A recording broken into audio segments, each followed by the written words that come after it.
নমস্কাৰ জিকেপেডিয়া অসম চেনেলটোৰ নতুন এটা ভিডিঅ'লৈ আপোনালোক সকলোকে স্বাগতম জনাইছোঁ। আজি আমি উচ্চতৰ মাধ্যমিকৰ দ্বিতীয় বৰ্ষৰ ছাত্ৰ ছাত্ৰীসকলৰ বাবে নতুন এটা অধ্যায়ৰ ক্লাছ এটা লৈ আহিছোঁ। ইয়াত আমি বিশেষকৈ বৰ্তমান সময়ত বিশ্ব ৰাজনীতিত বা বৰ্তমান বিশ্বৰ যি পৰিস্থিতি, তেনে পৰিস্থিতিত আন্তঃৰাষ্ট্ৰীয় সংগঠনসমূহৰ কি ভূমিকা বা আন্তঃৰাষ্ট্ৰীয় সংগঠনসমূহে কেনেদৰে কাম কৰি আছে, বিশেষকৈ ইয়াতে আমি ৰাষ্ট্ৰসংঘৰ বিষয়ে আৰু লগতে ৰাষ্ট্ৰসংঘৰ উপৰিও আমাৰ অৰ্থনৈতিক ক্ষেত্ৰৰ লগত জড়িত বা মানৱ অধিকাৰৰ লগত জড়িত কিছুমান অন্যান্য আন্তঃৰাষ্ট্ৰীয় সংগঠনৰ বিষয়ে আমি আলোচনা কৰিম। গতিকে আহক পলম নকৰি আজি আমাৰ ক্লাছটো আৰম্ভ কৰোঁ। তো ইন্ট্ৰডাকশ্যন হিচাপে আমি এই চেপ্টাৰটোত বা আমাৰ এই চেপ্টাৰটোৰ ক্লাছবিলাকত আমি কোনবোৰ বিষয়ত বিশেষকৈ আমি গুৰুত্ব দিব লাগিব তাৰ বিষয়ে কিছু কথা দিয়া আছে। যেনে আমি ইয়াতে বিশেষকৈ চাব লাগিব আন্তৰ্জাতিক সংগঠনসমূহৰ গুৰুত্বপূৰ্ণ ভূমিকাৰ বিষয়ে। কাৰণ আমি জানো যে ছ'ভিয়েট ইউনিয়ন বা ছ'ভিয়েট ৰাছিয়া যেতিয়ালৈকে আছিল তেতিয়ালৈকে পৃথিৱীখন দুটা ভাগত ভাগ হৈ আছিল। এটা পক্ষ আছিল আমেৰিকা যুক্তৰাষ্ট্ৰৰ লগত আৰু আনটো আছিলে ছ'ভিয়েট ইউনিয়নৰ লগত। যেতিয়া ছ'ভিয়েট ইউনিয়নৰ ভাঙোন হয় তেতিয়া বিশ্বৰ পৰা শীতল যুদ্ধ বা কল্ড ৱাৰ নোহোৱা হৈ যায় আৰু আমাৰ যি ৱৰ্ল্ড পলিটিক্স, এই ৱৰ্ল্ড পলিটিক্সত আমেৰিকা যুক্তৰাষ্ট্ৰ হৈ পৰে এখন মহাশক্তি, একমাত্ৰ মহাশক্তিলৈ পৰিণত হয়। আৰু এনে এটা পৰিৱৰ্তিত পৰিস্থিতিত বা ৰাজনৈতিক পৰিৱেশত ৰাষ্ট্ৰসংঘৰ দৰে আন্তঃৰাষ্ট্ৰীয় সংগঠনসমূহে কেনেধৰণৰ ভূমিকা পালন কৰি আছে, তাৰোপৰি ৰাষ্ট্ৰসংঘৰ যি নিৰাপত্তা পৰিষদ আছে সেই নিৰাপত্তা পৰিষদৰ কিছু সাল সলনি ঘটাব লাগে নেকি, বা ৰাষ্ট্ৰসংঘত আমাৰ ভাৰতবৰ্ষই কেনেধৰণৰ ভূমিকা পালন কৰিছে তাৰ বিষয়ে চাম।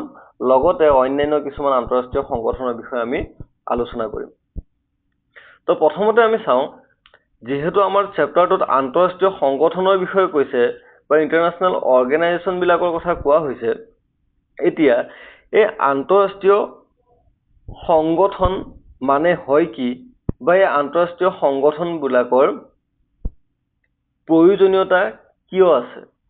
প্ৰথম কথা, আন্তঃৰাষ্ট্ৰীয় সংগঠন মানে কি হয়, যেতিয়া বহুকেইখন ৰাষ্ট্ৰ লগ লাগি পেলাই এটা উমৈহতীয়া সকলোৰে একেধৰণৰ এটা উদ্দেশ্য আগত ৰাখি তেওঁলোকে যেতিয়া এটা সংগঠন গঠন কৰিব তেতিয়া তাক কোৱা হয় আন্তঃৰাষ্ট্ৰীয় সংগঠন বা ইণ্টাৰনেশ্যনেল অৰ্গেনাইজেশ্যন। এতিয়া আমাৰ বিশ্বত এই আন্তঃৰাষ্ট্ৰীয় সংগঠনৰ প্ৰয়োজনীয়তা কেতিয়া অনুভৱ কৰা হ'ল। তো ইয়াতে দিয়া আছে শান্তি আৰু প্ৰগতি, যে বিশ্বত শান্তি প্ৰতিষ্ঠা আৰু বিভিন্ন ৰাষ্ট্ৰৰ সমূহীয়া স্বাৰ্থ তথা প্ৰগতিৰ বাবে আন্তৰ্জাতিক সংগঠনৰ প্ৰয়োজন। আমাৰ পৃথিৱীখনত যদি আমি শান্তি বৰ্তাই ৰাখিব লাগে, যুদ্ধ বিগ্ৰহৰ পৰা ৰাষ্ট্ৰবিলাকক যদি আঁতৰাই ৰাখিব লাগে, আৰু পৃথিৱীখনত আমি যদি সমূহীয়াভাৱে একেলগে যদি পৃথিৱীখনৰ ৰাষ্ট্ৰবিলাকে প্ৰগতিৰ ক্ষেত্ৰত বা ডেভেলপমেণ্টৰ ক্ষেত্ৰত আগবাঢ়ি যাব বিচাৰে, তেনেহ'লে আমাক লাগিব এটা আন্তঃৰাষ্ট্ৰীয় সংগঠন। এতিয়া এই আন্তঃৰাষ্ট্ৰীয় সংগঠন হিচাপে ৰাষ্ট্ৰসংঘৰ গুৰুত্ব ক'ত, যে সমসাময়িক বিশ্ব ৰাজনীতিত ৰাষ্ট্ৰসংঘ হ'ল মানৱ জাতিৰ শান্তি আৰু প্ৰগতিৰ এক অপৰিহাৰ্য অনুষ্ঠান। আৰু এই ৰাষ্ট্ৰসংঘৰ বিষয়ে ৰাষ্ট্ৰসংঘৰ দ্বিতীয়জন সচিব প্ৰধানে এষাৰ কথা কৈছিল, যে ৰাষ্ট্ৰসংঘই মানৱ জাতিৰ বাবে স্বৰ্গ তৈয়াৰ কৰিব নোৱাৰে বা মানৱ জাতিক স্বৰ্গলৈ লৈ যাব নোৱাৰে, কিন্তু নৰকৰ পৰা ৰক্ষা কৰিব পাৰে। আৰু এই কথাষাৰ কৈছিল সেই ৰাষ্ট্ৰসংঘৰ দ্বিতীয় সচিব প্ৰধান ডাগ হেমাৰশ্বিল্ডে। এইটো যথেষ্ট ইম্পৰ্টেণ্ট হয়, পৰীক্ষাত আনকি এই কোটেশ্যনটো উঠাই দি পেলাই সোধে যে এই কথাষাৰ কোনে কৈছিল। ঠিক আছে, তো কথাষাৰ ডাগ হেমাৰশ্বিল্ডে কৈছিল কি বুলি, যে ৰাষ্ট্ৰসংঘ যিহেতু এটা আন্তঃৰাষ্ট্ৰীয় সংগঠন, এই আন্তঃৰাষ্ট্ৰীয় সংগঠন হিচাপে ৰাষ্ট্ৰসংঘই তেওঁ কোৱা মতে যে মানৱ জাতিৰ কাৰণে স্বৰ্গ তৈয়াৰ কৰি দিব নোৱাৰে। তো আমি স্বৰ্গ বুলি ক'লে আমাৰ এটা ধাৰণা আছে, স্বৰ্গ মানে য'ত অকল সুখ শান্তিয়ে ভৰি থাকে, তাত কোনো ধৰণৰ দুখ বিষাদ বা ভয়ৰ কোনো ধৰণৰ উপস্থিতি নাথাকে, মানুহে সুখ শান্তিৰে জীয়াই থাকিব পাৰে। ঠিক আছে, তো তেনেকুৱা এটা পৰিৱেশ ৰাষ্ট্ৰসংঘই দিব নোৱাৰে, সঁচা কথা। কিন্তু আমাক কি কৰিব পাৰে, নৰকৰ পৰা ৰক্ষা কৰিব পাৰে। যে নৰক বুলি ক'লে আমাৰ মনত এটা ভয় আহি যায়, নৰক মানে একদম ভয়ংকৰ এটা পৰিৱেশ বা ভয়ংকৰ এটা দৃশ্য আমাৰ চকুলৈ আহে, য'ত ধৰক চাৰিওপিনে জুই জ্বলি আছে, কাৰোবাক কোনোবাই শাস্তি দি আছে। ঠিক আছে, তেনেকুৱা এটা যিটো পৰিৱেশ, সেই ভয়ংকৰ পৰিৱেশটোৰ কথা এটা কোৱা হৈছে, যে ৰাষ্ট্ৰসংঘই মানুহক যদিও স্বৰ্গৰ দৰে সুখ শান্তি দিব নোৱাৰে বা স্বৰ্গ সদৃশ এটা পৰিৱেশ দিব নোৱাৰে ঠিকেই, কিন্তু নৰকৰ নিচিনা এটা ভয়ংকৰ পৰিৱেশৰ পৰা কিন্তু মানুহক ৰক্ষা কৰিব পাৰে বা মানৱ জাতিক ৰক্ষা কৰিব পাৰে। আৰু এই কথাষাৰ কৈছিলে ডাগ হেমাৰচিল্ডে। তাৰপিছত এই শান্তিপূৰ্ণ সমাধান। আন্তঃৰাষ্ট্ৰীয় সংগঠন আনটো গুৰুত্বপূৰ্ণ প্ৰয়োজনীয়তা হৈছে যে শান্তিপূৰ্ণ সমাধান, যে যুদ্ধৰ পৰিৱৰ্তে আলোচনাৰ মাধ্যমেৰে বিতৰ্কিত বিষয়সমূহ সমাধান কৰাত এই সংগঠনবোৰে সহায় কৰে। অৱশ্যে এইবোৰৰ কোনো সৰ্বোচ্চ শাসক নহয়। ইয়াৰ সফলতা সদস্য ৰাষ্ট্ৰসমূহৰ সদিচ্ছাৰ ওপৰত নিৰ্ভৰ কৰে। তাৰপিছত এইটো কথা কি ক'লে চাওক, যে ৰাষ্ট্ৰসংঘৰ দৰে আন্তঃৰাষ্ট্ৰীয় সংগঠনে কি কৰে, বিষয়বিলাকক শান্তিপূৰ্ণভাৱে সমাধান কৰাত সহায় কৰে। আমি জানো যে পৃথিৱীৰ ৰাষ্ট্ৰবিলাকৰ মাজত যিমানবোৰ ৰাষ্ট্ৰ আছে, বেলেগ নালাগে, আমি যদি দক্ষিণ এছিয়াৰ বিষয়ে চাবলৈ যাওঁ বা আমাৰ ভাৰতবৰ্ষৰ কথাই যদি আমি ল'ব যাওঁ, যে দেখা পাওঁ আমাৰ ওচৰ চুবুৰীয়া ৰাষ্ট্ৰবিলাকৰ লগত ভাৰতবৰ্ষৰ বহুতো ক্ষেত্ৰত কিছুমান বিষয়ক লৈ পেলাই বিতৰ্ক বা বিবাদ থকা দেখিবলৈ পাওঁ। এতিয়া এনেকুৱা যিবোৰ বিবাদ আছে, নদীৰ পানীক লৈ পেলাই সমস্যা হ'ব পাৰে, প্ৰব্ৰজনক লৈ পেলাই সমস্যা হ'ব পাৰে, বা সীমান্ত অঞ্চলক লৈ পেলাই সমস্যা হ'ব পাৰে, ঠিক আছে। তো এনেকুৱা বিভিন্ন যিবোৰ বিষয়, যিবোৰক লৈ পেলাই ৰাষ্ট্ৰবিলাকৰ মাজৰ সংঘাত হোৱাৰ সম্ভাৱনা থাকে বা যুদ্ধ হ'ব পৰা এটা পৰিৱেশৰ সৃষ্টি হ'ব পাৰে, তেনেকুৱা বিষয়বিলাক আন্তঃৰাষ্ট্ৰীয় সংগঠনবিলাকে কি কৰিব পাৰে, আলোচনাৰ মাধ্যমেৰে, আলোচনা বিলোচনাৰ জৰিয়তে ৰাষ্ট্ৰবিলাকৰ মাজত সমাধান কৰিব পাৰে, যাতে সেই নিৰ্দিষ্ট বিষয়টোৱে ৰাষ্ট্ৰকেইখনৰ মাজত যাতে যুদ্ধৰ দৰে এটা পৰিৱেশৰ সৃষ্টি নকৰে। আৰু ইয়াতে এটা কথা কোৱা আছে যে ৰাষ্ট্ৰসংঘৰ দৰে আন্তঃৰাষ্ট্ৰীয় সংগঠনবিলাক সৰ্বোচ্চ শাসক নহয়, তেওঁলোকে গোটেই বিশ্বখনৰ শাসন ব্যৱস্থা নচলায়। এইটো সম্পূৰ্ণৰূপে নিৰ্ভৰ কৰিব বিবাদ চলি থকা ৰাষ্ট্ৰসমূহৰ সদিচ্ছাৰ ওপৰত, যে তেওঁলোকে যুদ্ধ বিচাৰে নে নিবিচাৰে। পৰাপক্ষত ৰাষ্ট্ৰবিলাকে সদায় যুদ্ধৰ পৰা আঁতৰি থাকিব বিচাৰে, কাৰণ যুদ্ধই ৰাষ্ট্ৰবিলাকৰ যথেষ্ট ক্ষতি সাধন কৰে। তেওঁলোকৰ অস্ত্ৰ শস্ত্ৰৰ পৰা, জনজীৱনৰ পৰা আৰম্ভ কৰি আৰ্থিক অৱস্থালৈকে সকলো পিনে যুদ্ধই ক্ষতি সাধন কৰে। গতিকে তেনে এক পৰিৱেশৰ সৃষ্টি হোৱাটো ৰাষ্ট্ৰসমূহে কেতিয়াও নিবিচাৰে, আৰু যাৰ বাবে ৰাষ্ট্ৰসমূহে পৰাপক্ষত বিতৰ্কিত বিষয়সমূহ আলোচনাৰ জৰিয়তে শান্তিপূৰ্ণভাৱে সমাধান কৰিব বিচাৰে। আৰু এই শান্তিপূৰ্ণভাৱে সমাধান কৰাৰ ক্ষেত্ৰত বা আলোচনা বিলোচনাৰ ক্ষেত্ৰত আগবাঢ়ি যোৱাৰ ক্ষেত্ৰত ৰাষ্ট্ৰসংঘৰ দৰে আন্তঃৰাষ্ট্ৰীয় সংগঠনবিলাকে ৰাষ্ট্ৰবিলাকক সুযোগ প্ৰদান কৰে বা তেওঁলোকে সহায় সুবিধা আগবঢ়ায়। তাৰপিছত বৰ্তমান সময়ত যদি আমি চাব যাওঁ, বিশ্বত অন্যান্য বহুতো এনেকুৱা নতুন নতুন বিষয়ৰ সৃষ্টি হৈছে, যিবোৰে পৃথিৱীবাসীৰ বাবে বা মানৱ জাতিৰ বাবে সমস্যাৰ সৃষ্টি কৰিছে। তাৰে মহামাৰী, ঠিক আছে, মহামাৰী, গোলকীয় উষ্ণতা বৃদ্ধি, পৰিৱেশজনিত সমস্যা, তাৰপিছত উদ্যোগবোৰৰ পৰা যি ৰাসায়নিক পদাৰ্থবোৰ নিৰ্গমন হৈছে বা ওলাই গৈ পেলাই আমাৰ পৰিৱেশ বিনষ্ট কৰিছে। তো তেনেকুৱা যিবোৰ বিষয়, সেই বিষয়বিলাকৰ ক্ষেত্ৰত বা সেইবোৰ নিৰ্মূল কৰা বা এইবোৰ ৰোধ কৰা বা তাক এটা নিৰ্দিষ্ট পৰিমাণলৈকে কমাই অনাৰ ক্ষেত্ৰত আন্তঃৰাষ্ট্ৰীয় সংগঠনে যথেষ্ট গুৰুত্বপূৰ্ণ ভূমিকা পালন কৰে। মহামাৰীৰ ক্ষেত্ৰত কেনেধৰণৰ সাৱধানতা ল'ব লাগে বা ভেকচিনেশ্যন কেনেকৈ কৰিব লাগে, ৰাষ্ট্ৰবিলাকক আন্তঃৰাষ্ট্ৰীয় সংগঠনৰ জৰিয়তে নিৰ্দেশবিলাক আহে। তাৰপিছত গোলকীয় উষ্ণতা বৃদ্ধি, যাৰ ফলত দিনে দিনে আমাৰ পৃথিৱীখনৰ উষ্ণতা বৃদ্ধি পাই আছে, তো তাক লৈ যি সজাগতামূলক কাৰ্যসূচী কৰিব লাগে, সেইবোৰৰ ক্ষেত্ৰতো আন্তঃৰাষ্ট্ৰীয় সংগঠনে গুৰুত্বপূৰ্ণ ভূমিকা লয়। বা আমাৰ পৃথিৱীৰ যি পৰিৱেশ বিনষ্ট কৰাৰ ক্ষেত্ৰত আটাইতকৈ বেছি প্ৰভাৱ পেলাই আছে আমাৰ উদ্যোগবোৰৰ পৰা যি ৰাসায়নিক পদাৰ্থ আমাৰ বায়ুৰ লগত মিলি গৈছে। তো এই ৰাসায়নিক যিবোৰ পদাৰ্থ আছে, এইবোৰ যাতে নিৰ্গমন কমকৈ হয়, তাৰ বাবে যিবোৰ নীতি নিয়মৰ প্ৰয়োজন, ৰুলছ ৰেগুলেশ্যনবিলাক লাগে, সেইবিলাক নিৰ্ধাৰণ কৰাৰ ক্ষেত্ৰতো আন্তঃৰাষ্ট্ৰীয় সংগঠনে গুৰুত্বপূৰ্ণ ভূমিকা পালন কৰে। যদি আমি এইবোৰৰ পৰা চাব যাওঁ, আন্তঃৰাষ্ট্ৰীয় সংগঠনৰ যথেষ্ট প্ৰয়োজনীয়তা আছে, ঠিক আছে। নেক্সট আহি গ'ল এতিয়া ৰাষ্ট্ৰসংঘৰ ক্ৰমবিকাশ, যে ৰাষ্ট্ৰসংঘৰ সৃষ্টি কেনেকৈ হ'ল। তো এইখিনিতে প্ৰথমতে আমি চাব লাগিব যে ৰাষ্ট্ৰসংঘ পৃথিৱীৰ প্ৰথমটো আন্তঃৰাষ্ট্ৰীয় সংগঠন নহয় যে ৰাষ্ট্ৰসংঘই প্ৰথমে সৃষ্টি হৈছে। ৰাষ্ট্ৰসংঘৰ আগতো আমাৰ পৃথিৱীখনত অন্য এটা আন্তঃৰাষ্ট্ৰীয় সংগঠনৰ সৃষ্টি হৈছিল, যাক আমি জাতিসংঘ বুলি জানো, ঠিক আছে, জাতিসংঘ। আৰু এই জাতিসংঘৰ সৃষ্টি হৈছিল 1920 চনত। এইটো পৰীক্ষাত কিন্তু আহে, ঠিক আছে, পৰীক্ষাত এইটো প্ৰশ্ন সুধিছে জাতিসংঘ কেতিয়া সৃষ্টি হৈছিল। এতিয়া চাওঁ যে জাতিসংঘ কিয় গঠন কৰিব লগা হ'ল। যেতিয়া প্ৰথম বিশ্বযুদ্ধ হৈছিল আৰু প্ৰথম বিশ্বযুদ্ধৰ যি বিভীষিকা বা যুদ্ধৰ ফলত যি ভয়াৱহ পৰিস্থিতিৰ সৃষ্টি হৈছিল তাক ৰোধ কৰিবৰ কাৰণে বা তাক বন্ধ কৰাৰ উদ্দেশ্যে 1920 চনত জাতিসংঘ গঠন কৰা হৈছিল। কিন্তু যেতিয়া পৃথিৱীত দ্বিতীয় বিশ্বযুদ্ধ আৰম্ভ হৈ গ'ল, যেতিয়া দ্বিতীয় বিশ্বযুদ্ধ আৰম্ভ হোৱাৰ লগে লগে জাতিসংঘ ভংগ হৈ যায়। কাৰণ জাতিসংঘ গঠনে হৈছিল পৃথিৱীখনৰ পৰা যুদ্ধ সদৃশ পৰিৱেশ নোহোৱা কৰিবৰ কাৰণে।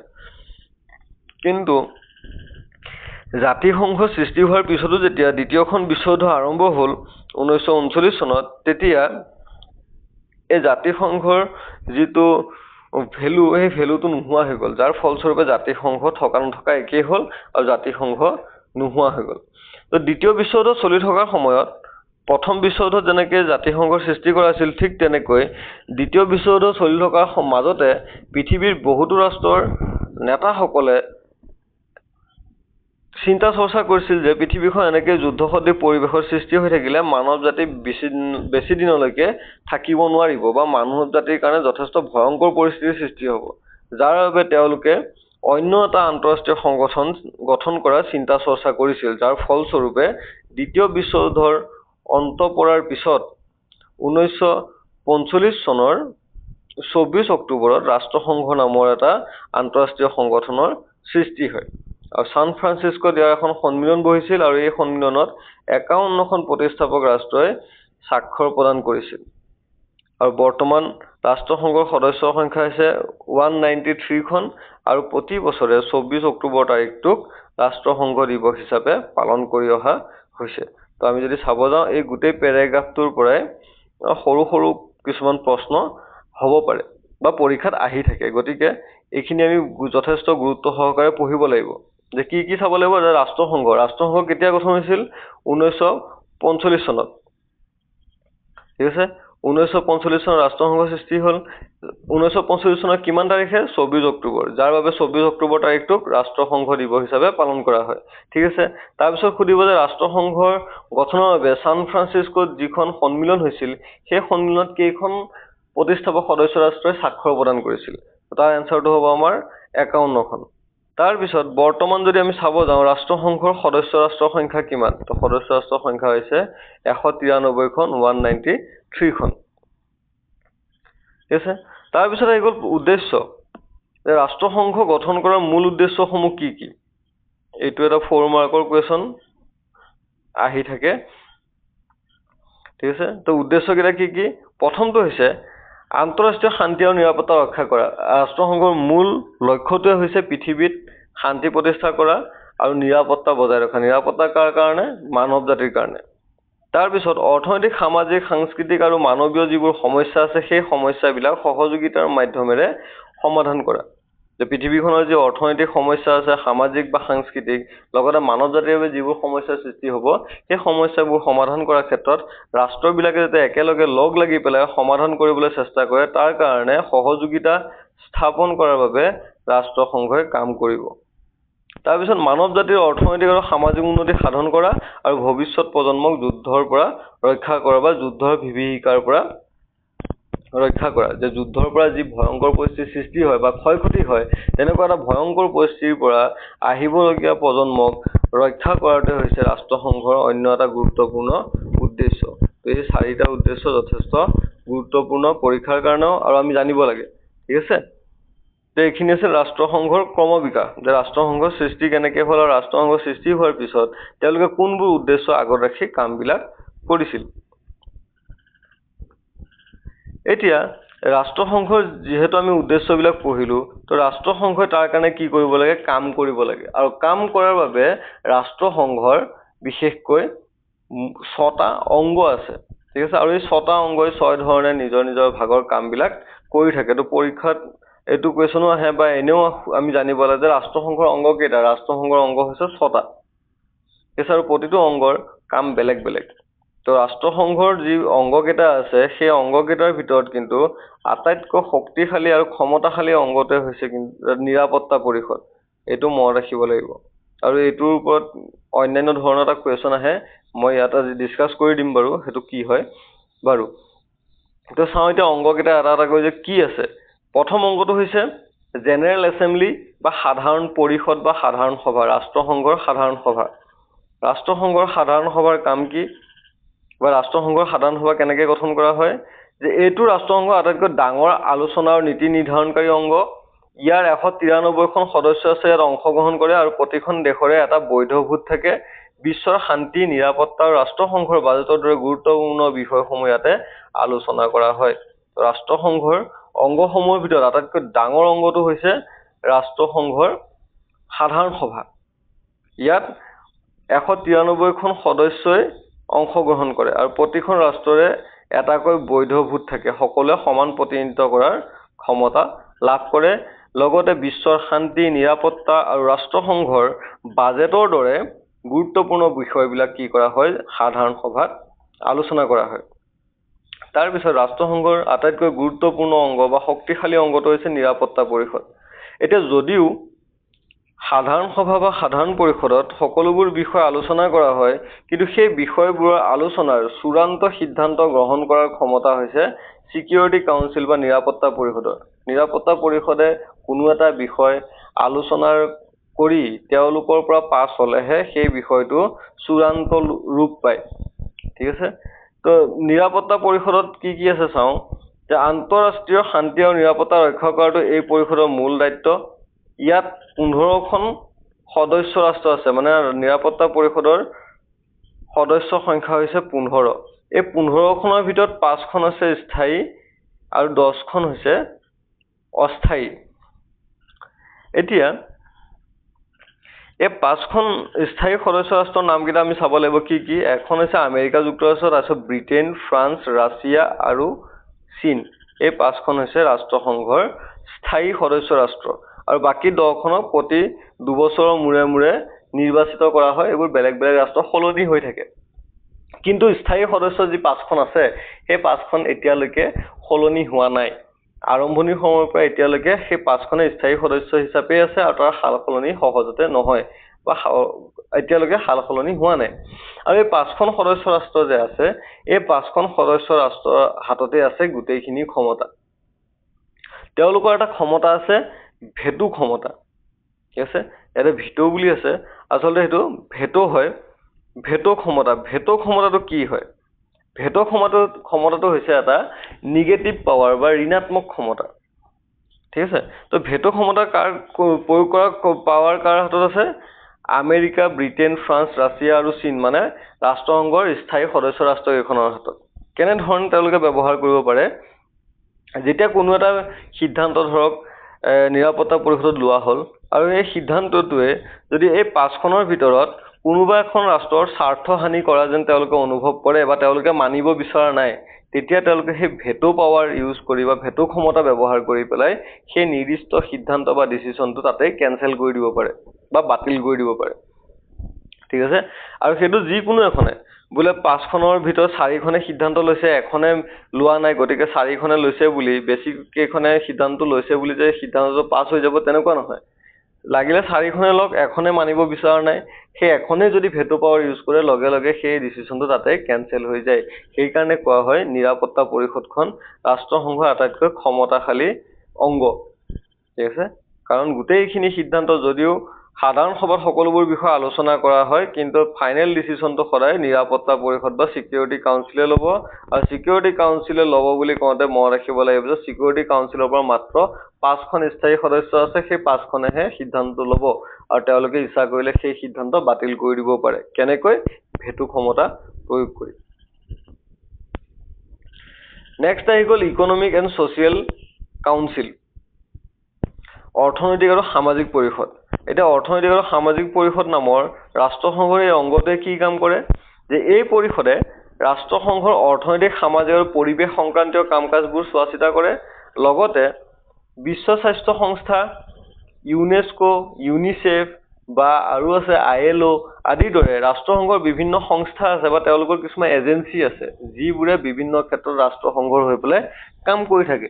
তো এই সংস্থাবোৰৰ মাজত যি সমন্বয় বা সহযোগিতা সেই ৰক্ষা কৰাৰ ক্ষেত্ৰত ৰাষ্ট্ৰসংঘৰ অৰ্থনৈতিক আৰু সামাজিক পৰিষদে কাম কৰি থাকে। ঠিক আছে, তেওঁলোকে যাতে নিজৰ নিজৰ ভাগৰ কামখিনি কৰোঁতে কোনো ধৰণৰ যাতে বেমেজালি বা খেলি মেলি সৃষ্টি নহয় বা এখনে আনখনৰ কাম কাজত গৈ যদি হস্তক্ষেপ নকৰে বা তেওঁলোকৰ মাজত যাতে কোনো কাৰণত বিবাদৰ সৃষ্টি নহয় তাৰ কাৰণে চোৱা চিতা কৰাৰ দায়িত্ব হৈছে অৰ্থনৈতিক আৰু সামাজিক পৰিষদৰ। তাৰপিছত আহি গ'ল সচিবালয়। সচিবালয়খন কি হয়?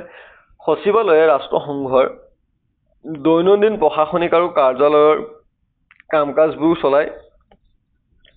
ইয়াৰ মুৰব্বীজনক সচিব প্ৰধান বুলি কোৱা হয়, যাৰ কাৰ্যকাল 5 বছৰ আৰু বৰ্তমানৰ সচিব প্ৰধানজন হৈছে পৰ্তুগালৰ এণ্টনিঅ গুটেৰেছ। এই নামটো আমি চাই থব লাগিব। বৰ্তমানৰ সচিব প্ৰধানজনৰ নাম কি? বৰ্তমানৰ সচিব প্ৰধানজনৰ নাম হৈছে এণ্টনিঅ গুটেৰেছ। ঠিক আছে? তো সচিবালয়ৰ কাম হৈছে ৰাষ্ট্ৰসংঘৰ দৈনন্দিন প্ৰশাসনিক কাম কাজবিলাক কেনেদৰে চলি আছে তাৰ চোৱা চিতা কৰা।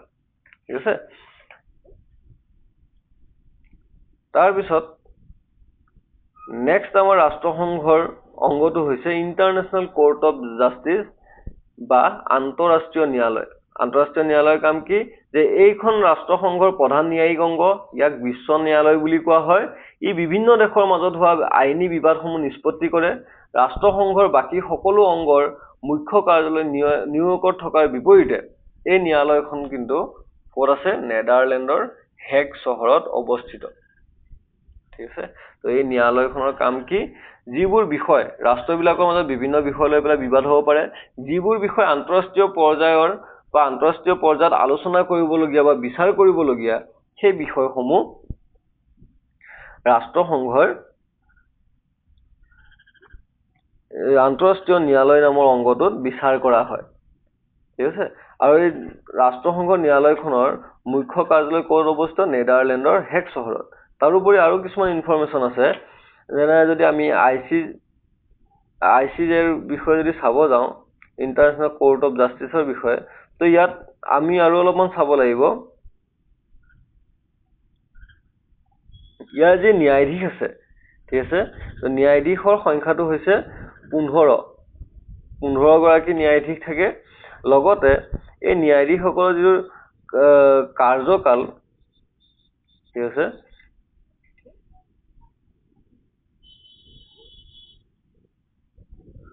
কাৰ্যকালটো কিমান হ'ব? কাৰ্যকাল হৈছে 9 বছৰ। ঠিক আছে? এইটো আমি চাব লাগিব। ICJৰ প্ৰথম কথা, ন্যায়াধীশৰ সংখ্যা হৈছে 15 আৰু তেওঁলোকৰ কাৰ্যকাল বা টেনিয়ৰটো হৈছে 9 বছৰ। এইটো কিন্তু পৰীক্ষাত আহিব পাৰে। আমাৰ কি কয়, যদিও শ্লাইডবিলাকত দিয়া হোৱা নাই, তথাপি এক্সট্ৰাকৈ মই কৈ দিছোঁ, আমি এইটো চাব লাগিব। ঠিক আছে? যে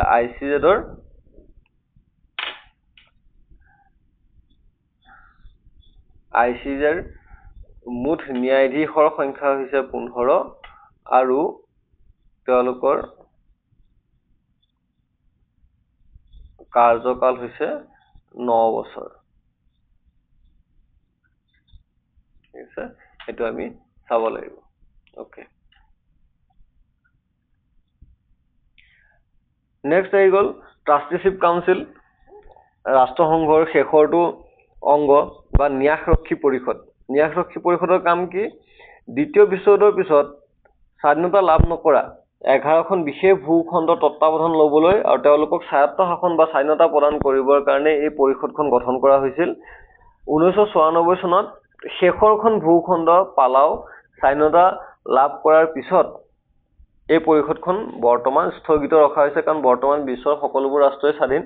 তেওঁলোকৰ কাম হৈছে, যদি পৃথিৱীৰ কোনো এখন ৰাষ্ট্ৰ যদি স্বাধীনতা লাভ কৰা নাই বা বেলেগৰ অধীনলৈ যোৱাৰ সম্ভাৱনা আছে, তেনেকুৱা নিৰ্দিষ্ট ভূখণ্ডক ৰক্ষণাবেক্ষণ দিয়া। আৰু সেই ৰক্ষণাবেক্ষণ কোনে প্ৰদান কৰিব? এই ৰক্ষণাবেক্ষণ প্ৰদান কৰিব ৰাষ্ট্ৰসংঘৰ এটা গুৰুত্বপূৰ্ণ অংগ ন্যাসৰক্ষী পৰিষদে। ঠিক আছে?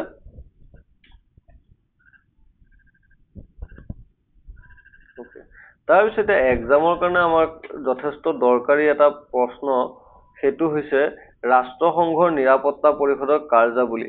কাৰণ যিহেতু আমি জানো যে ৰাষ্ট্ৰসংঘৰ নিৰাপত্তা পৰিষদখন হৈছে বা ছিকিউৰিটি কাউন্সিলখন হৈছে আটাইতকৈ শক্তিশালী পাৱাৰফুল এটা অৰ্গেন হয় UN-ৰ।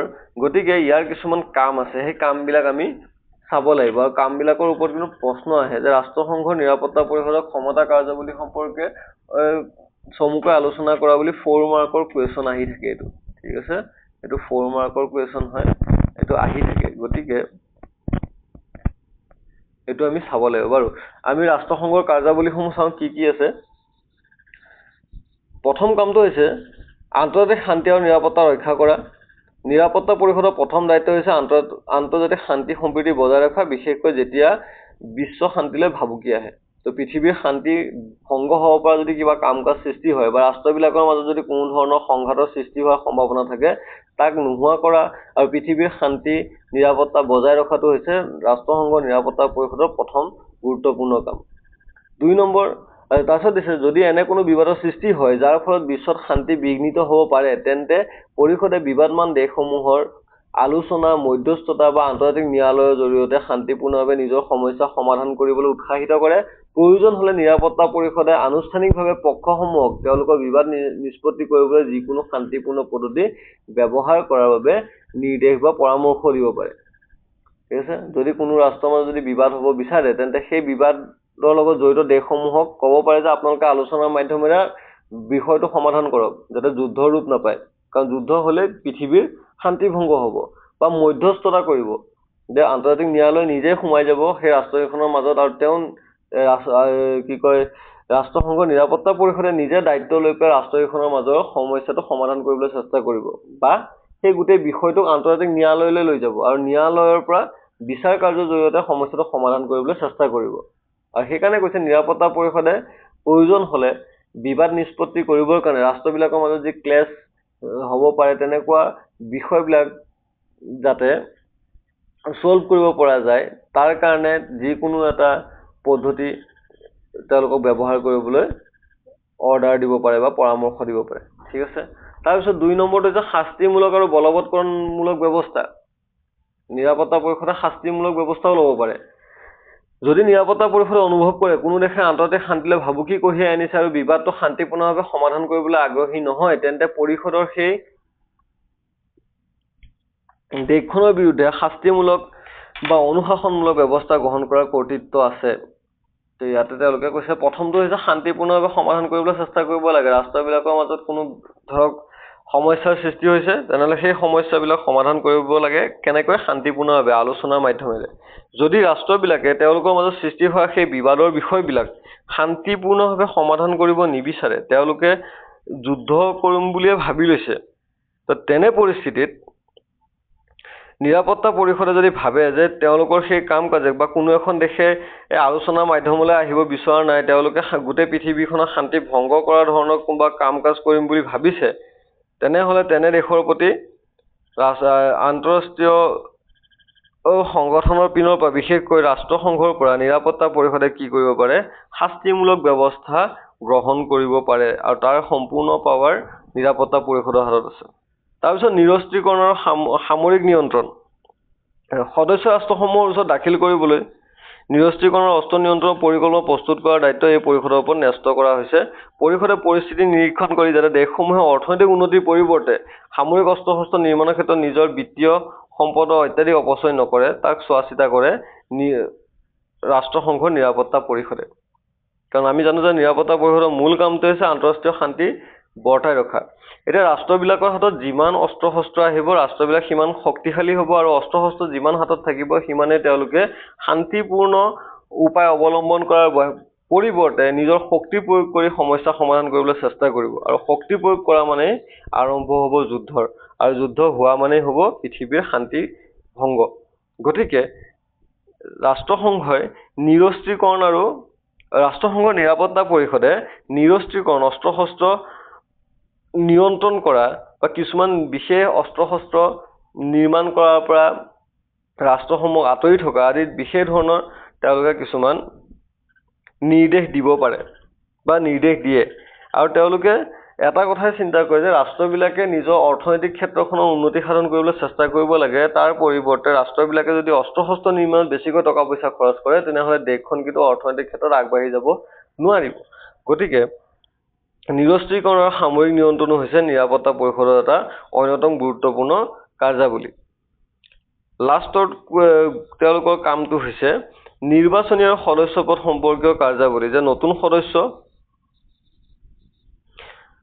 ৰাষ্ট্ৰসংঘৰ নতুন সদস্যৰ ক্ষেত্ৰত নিৰাপত্তা পৰিষদৰ পৰামৰ্শৰ ভিত্তিতহে ৰাষ্ট্ৰসংঘৰ সাধাৰণ সভাই নতুন সদস্য ৰাষ্ট্ৰক ৰাষ্ট্ৰসংঘৰ অন্তৰ্ভুক্ত কৰিব পাৰে। আৰু ৰাষ্ট্ৰসংঘৰ নীতি উলংঘন কৰাৰ বাবে যদি কোনো সদস্য ৰাষ্ট্ৰক নিলম্ব বা বহিষ্কাৰৰ প্ৰয়োজন হয় তেন্তে এই পৰিষদৰ পৰামৰ্শ বাধ্যতামূলক।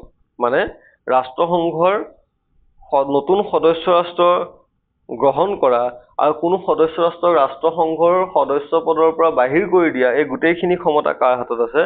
নিৰাপত্তা পৰিষদৰ হাতত আছে। তেওঁলোকে যেনেকৈ কোনো এখন নতুন ৰাষ্ট্ৰক ৰাষ্ট্ৰসংঘৰ সদস্য হিচাপে অন্তৰ্ভুক্ত কৰাব পাৰে, কাৰণ সাধাৰণ সভাই নিৰাপত্তা পৰিষদৰ পাৰ্মিশ্যন লৈহে কোনো ৰাষ্ট্ৰক ৰাষ্ট্ৰসংঘৰ সদস্য পদ দিব পাৰে। ঠিক তেনেকৈ ৰাষ্ট্ৰসংঘৰ যিবোৰ নীতি নিয়ম আছে, উদ্দেশ্য আছে, তাক যদি কোনো সদস্য ৰাষ্ট্ৰই ভংগ কৰে তেনেহ'লে সেই ৰাষ্ট্ৰখনক ৰাষ্ট্ৰসংঘৰ পৰা বাহিৰ কৰি দিব পৰা ক্ষমতাও কাৰ হাতত আছে? নিৰাপত্তা পৰিষদৰ হাতত বা ছিকিউৰিটি কাউন্সিলৰ হাতত আছে। তো এইকেইটা হৈছে ৰাষ্ট্ৰসংঘৰ নিৰাপত্তা পৰিষদৰ গুৰুত্বপূৰ্ণ কাৰ্যাৱলী।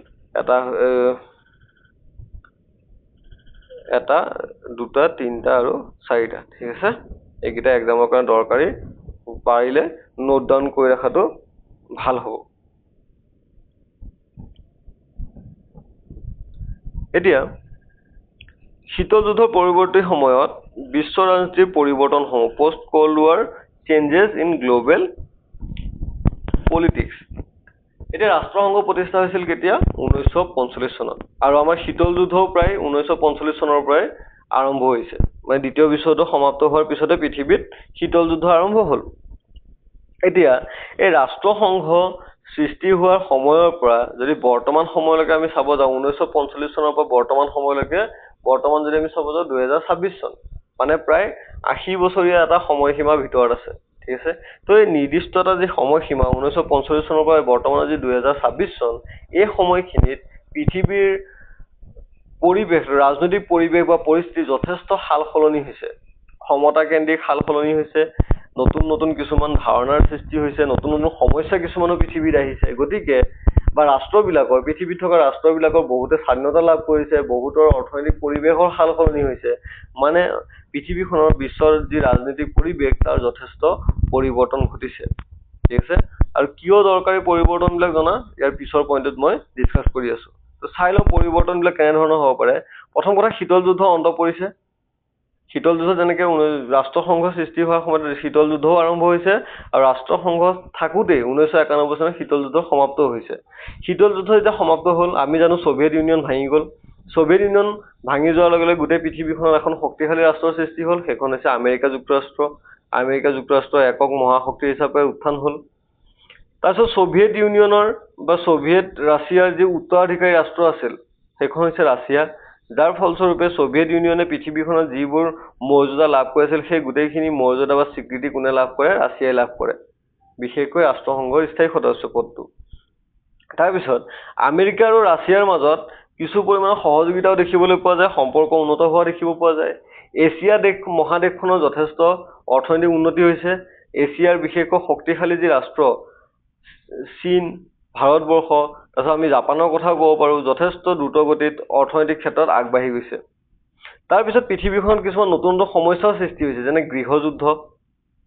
1971 চনত গৃহযুদ্ধ হোৱাৰ ফলস্বৰূপে পাকিস্তান দুটা ভাগত বিভক্ত হৈছিল, বাংলাদেশ নামৰ নতুন ৰাষ্ট্ৰৰ সৃষ্টি হ'ল, বা আমাৰ ভাৰতবৰ্ষতো বিভিন্ন আভ্যন্তৰীণ সমস্যা কিছুমান দেখা দিছে, বা পৃথিৱীৰ এনেকুৱা বিভিন্ন ৰাষ্ট্ৰ আছে, বা আমি ছ'ভিয়েট ইউনিয়ন ভাঙি যোৱাৰ পিছতো নতুনকৈ যিবোৰ ৰাষ্ট্ৰ সৃষ্টি হৈছিল, সেই ৰাষ্ট্ৰবিলাকৰ ক্ষেত্ৰত আমি ৰাজনৈতিক পৰিৱেশটো আমি অলৰেডি আলোচনা কৰিছোঁ, ক্লাছত আমি ডিছকাছ কৰিছোঁ, আৰু তাত আমি কৈছোঁ গোটেইখিনি বিষয়ে আলোচনা কৰিছোঁৱেই, য'ত আমি দেখিবলৈ পাইছিলোঁ যে নতুনকৈ সৃষ্টি হোৱা ৰাষ্ট্ৰবিলাকৰ ক্ষেত্ৰতো বহুতো নতুন গৃহযুদ্ধ বা আভ্যন্তৰীণ সমস্যাই দেখা দিছিল। তো গৃহযুদ্ধৰ সৃষ্টি হৈছে, গোষ্ঠীগত সংঘাতবিলাক বাঢ়িছে, সন্ত্ৰাসবাদৰ যথেষ্ট প্ৰভাৱ পৰা দেখিবলৈ পোৱা যায়, সন্ত্ৰাসবাদী কাৰ্যকলাপ পৃথিৱীখনত যথেষ্ট বাঢ়িছে, পাৰমাণৱিক শক্তিৰ বৃদ্ধি হৈছে, পৃথিৱীৰ বহুতো ৰাষ্ট্ৰই পাৰমাণৱিক শক্তি আহৰণ কৰিছে। 1945 চনৰ পৰা বৰ্তমান সময়লৈকে পৃথিৱীৰ বহুতো ৰাষ্ট্ৰৰ হাতত পাৰমাণৱিক অস্ত্ৰ আছে। জলবায়ুৰ যথেষ্ট পৰিৱৰ্তন হৈছে, পৰিৱেশত নতুন নতুন বেমাৰ আজাৰে দেখা দিছে, মহামাৰীৰ নিচিনা কিছুমান সমস্যাৰ সৃষ্টি হৈছে। গতিকে আমি যদি চাব যাওঁ 1945 চনৰ পৰা বৰ্তমান সময়লৈকে পৃথিৱীখনৰ ৰাজনৈতিক পৰিৱেশত যথেষ্ট পৰিৱৰ্তন সংঘটিত হৈছে। এতিয়া আমি চাব লাগিব এই পৰিৱৰ্তিত সমাজ ব্যৱস্থাৰ লগত বা পৰিৱৰ্তিত ৰাজনৈতিক ব্যৱস্থাৰ লগত ৰাষ্ট্ৰসংঘই নিজক চলাই নিব পাৰিছেনে নাই। তো এইটো আমাৰ কাৰণে যথেষ্ট দৰকাৰী এটা টপিক, ৰাষ্ট্ৰসংঘৰ পুনৰ গঠন আৰু ইয়াৰ ভৱিষ্যত। ঠিক আছে, তো এইটো আমি কিয় চাব লাগিব।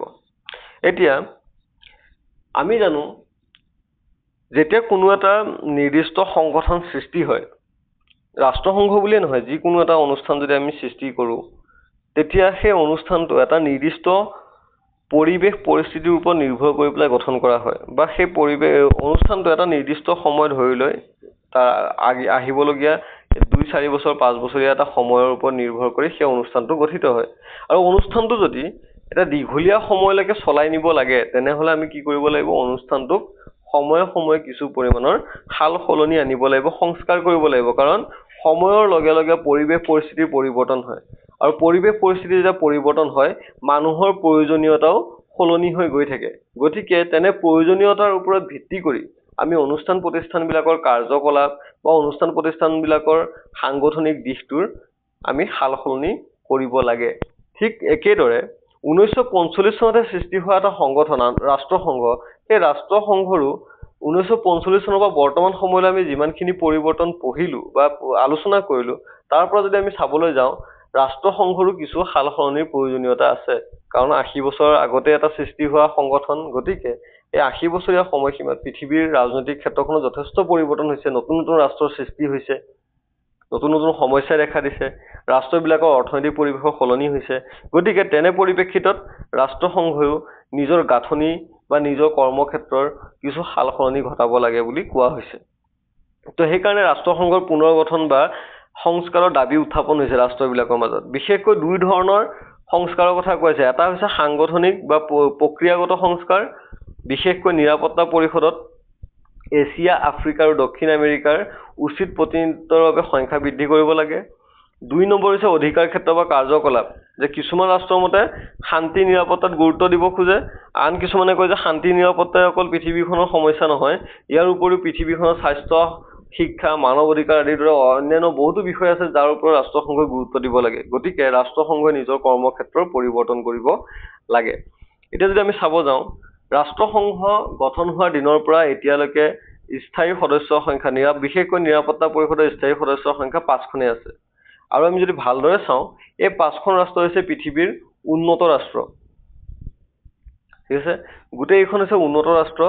আৰু ৰাষ্ট্ৰসংঘৰ নিৰাপত্তা পৰিষদৰ স্থায়ী সদস্য হিচাপে এখনো উন্নয়নশীল ৰাষ্ট্ৰ বা অনুন্নত ৰাষ্ট্ৰৰ পৰা সদস্য নাই।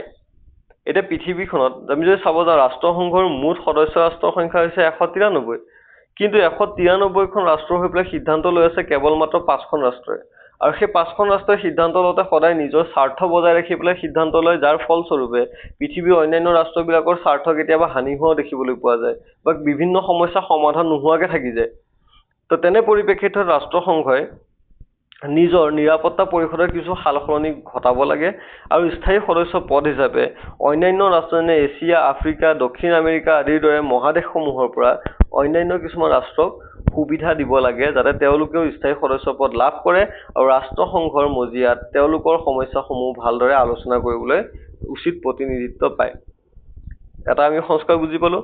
আনটো হৈছে কাৰ্যকলাপ। কাৰ্যকলাপৰ ক্ষেত্ৰত কৈছোঁ, পৃথিৱীত নতুন নতুন সমস্যা যথেষ্ট আহিছে, মানৱ নিৰাপত্তাৰ দিশটো আহিছে, স্বাস্থ্য, শিক্ষা আদি বহুতো গুৰুত্বপূৰ্ণ বিষয় কিছুমান আছে যাৰ ওপৰত ৰাষ্ট্ৰসংঘই গুৰুত্ব দিব লাগে। অকল যুদ্ধ বিগ্ৰহ বা পৃথিৱীখনৰ শান্তি এই যুদ্ধ নোহোৱা হ'লে আহিব তেনেকুৱা নহয়। মানুহ যদি দৰিদ্ৰ হৈ থাকে, শিক্ষাৰ ক্ষেত্ৰত যদি পিছ পৰি যায়, স্বাস্থ্য যদি বেয়া হয়, মহামাৰীৰ দৰে ভয়ংকৰ পৰিস্থিতি আহি থাকে, তেনেহ'লে যুদ্ধ বিগ্ৰহ নলগাকৈও পৃথিৱীখন অশান্তিকৰ পৰিৱেশৰ সৃষ্টি হ'ব।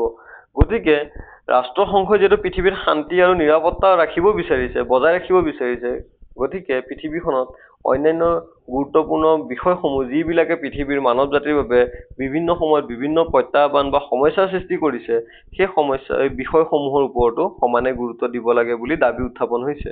গতিকে ৰাষ্ট্ৰসংঘক আমি পুনৰ গঠন কৰিব লাগিব, ইয়াৰ কিছু সংস্কাৰ সাধন কৰিব লাগিব, কাৰণ ৰাষ্ট্ৰসংঘই এটা দীঘলীয়া সময়ৰ কাৰণে কাম কৰিব লাগিব। পৃথিৱীখনত এটা শক্তিশালী সংগঠন হিচাপে ৰাষ্ট্ৰসংঘই পৃথিৱীৰ ৰাষ্ট্ৰবিলাকৰ মাজত সহযোগিতা স্থাপন কৰিব লাগিব, আৰু তাৰ কাৰণে প্ৰয়োজন হ'ব ৰাষ্ট্ৰসংঘই পৰিৱৰ্তিত পৰিৱেশ পৰিস্থিতিৰ লগত নিজক সলনি কৰা। ঠিক আছে, যাৰ বাবে এই নিৰ্দিষ্ট বিশেষকৈ দুটা ক্ষেত্ৰত ৰাষ্ট্ৰসংঘই নিজৰ সংস্কাৰ সাধন কৰিব লাগে। তো আজিৰ ক্লাছটো ইমানখিনিয়ে আছিল, বেছি দীঘলীয়া কৰা নাই, সৰু সৰুকৈ পইণ্টবিলাক লৈছোঁ। আজি ৰাষ্ট্ৰসংঘৰ পুনৰ্গঠন আৰু ভৱিষ্যতলৈকে চালোঁ। নেক্সট আমি ৰাষ্ট্ৰসংঘত ভাৰতৰ উচিত পদক্ষেপ উচিত ভূমিকা পালন কৰি আছেনে নাই, বা ভাৰতবৰ্ষই স্থায়ী সদস্য পদ পাব লাগেনে, বা ভাৰতে সদস্য পদ পোৱাৰ ক্ষেত্ৰত কোনবোৰ ৰাষ্ট্ৰই বাধা দিছে, সেই বিষয়সমূহ চাম আৰু অন্যান্য কিছুমান আন্তঃৰাষ্ট্ৰীয় সংগঠনৰ বিষয়ে আমি আলোচনা কৰিম। আশা কৰোঁ ছাত্ৰ ছাত্ৰীসকলে আজিৰ ক্লাছটো ভাল পালে। যদি আপোনালোকে ক্লাছসমূহ কৰি ভাল পাইছে তেনেহ'লে নিশ্চয় কমেণ্ট বক্সত জনাব। আপোনালোকে যদি যি ক'বলগীয়া থাকে বা জনাবলগীয়া থাকে সেইখিনি আপোনালোকে কমেণ্ট বক্সত ধুনীয়াকৈ জনাব পাৰে। আৰু ভিডিঅ'টো শেষলৈকে চোৱাৰ বাবে ধন্যবাদ। আশা কৰোঁ আপোনালোকে ভিডিঅ'টো চাই ভাল পাইছে, আৰু যদি ভাল পাইছে লাইক, শ্বেয়াৰ আৰু ছাবস্ক্ৰাইব কৰি দিব। ধন্যবাদ।